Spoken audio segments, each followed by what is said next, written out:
Assalamu alaikum everyone. My name is Samia Najib and I'm so pleased that all of you are here with us today. Welcome and good evening. Thank you so much for being such good guests and for being so quiet and patient and for giving us your attention. Alright, so hopefully there won't be too much feedback.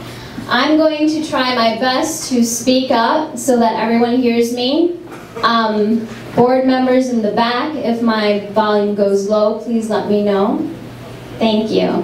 Alright, so of course, so that I don't ramble on, I just have a few pointers for myself. As most of those that spoke before me have kind of touched upon, most of us do take education for granted. Maybe not those in this room, but definitely a lot of people in this country. And a lot of the opportunities that we have in this country, we are very blessed and fortunate to have. So I speak from personal experience. I currently teach high school. I've been teaching high school for a number of years now. So I teach freshmen, juniors, seniors, and a lot of my kids complain. They complain all the time. Ms. Najib, why do we have to do this? Why do we have to do that? It's like they don't know the concept that you're coming to school to learn, to get your education. Of course we're going to do work. We're not just going to sit here and watch YouTube videos, right? So it should be very obvious to them. Something that I like to remind them every now and then is, Ms. Najib is part of this non-for-profit organization, and this is one of our missions, and there's so many kids all around the world that do not have the same opportunities that you have, and that's what we're striving to give them those opportunities. So it's more than just providing them with computer labs, textbooks, allowing them to do their multiplications and learn how to read. Although literacy is very important and learning how to add and subtract, all of those are fundamentals that all of us have been able to acquire, I think what education provides a lot of us with is a forum. A place to have discussion, a safe place where you can go to. I used to teach on the west side of Chicago before my current teaching position. And I know that for a lot of my students, school was a safe haven. It was a place where they can go to escape the violence, escape the drama, emotionally safe, well, and where they can do something for themselves. So that's kind of something that I want for us to keep in mind, and to keep in mind that those are the opportunities we're providing those students. An opportunity where they can engage in discussion, be able to receive multiple perspectives, and be part of those engaging discussions and thinking about different ideas that they might not have heard of before. We are very lucky, and most of us, the fortune that we receive, it's purely by chance. So for those that are in a difficult state, they were just born in a certain area or into a certain family, I believe that all of us do have an obligation to assist them in whatever way that we can assist them. Something that Ustada Tahira mentioned was intrinsic motivation. I was like, okay, I was going to talk about that as well. So something that occurred to me was, of course, there's a huge disparity between America and Pakistan, and then there's also huge disparity within Pakistan. So not all students receive the same level of education or even access to education in Pakistan.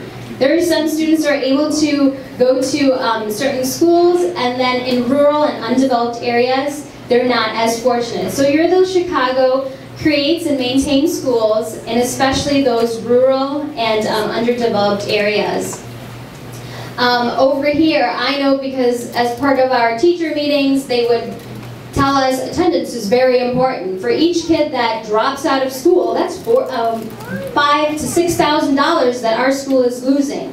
So each student from the district that I was coming from previously received $5,000 to $6,000 a year for their education. So when we look at what we would like to provide the students within our schools at Yeardale Chicago, we're asking for a very small amount. A very small amount can educate a child for a year. And if you look through your brochures, your pamphlets that were passed out, you can see exactly what those numbers look like. So inshallah, however much we give, it does go a long way.